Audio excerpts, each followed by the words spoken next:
പുത്രനായ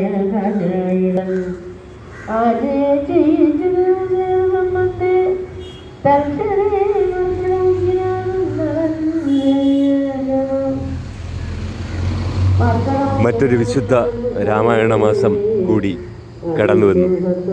സമൃദ്ധിയുടെ കൊയ്ത്തുത്സവമായ ഓണത്തിൻ്റെ മുന്നോടിയായി ഉള്ള പഞ്ഞമാസം എന്ന് നമ്മൾ വിളിക്കുന്ന, എന്നാൽ ഏറ്റവും ശ്രേഷ്ഠമായ മാസം തന്നെയാണ് കർക്കിടകം എന്ന് പറഞ്ഞത്. കാരണം പിതൃബലിക്കും ഭഗവാന്റെ അവതാര കഥകൾ കേട്ട് ക്ഷേത്ര അങ്കണങ്ങൾ ഉണരുന്നതും നമ്മുടെ വീടുകളിലെല്ലാം പണ്ടും ഇപ്പോഴും രാമായണം വായിക്കുന്ന വീടുകൾ ധാരാളമുണ്ട്.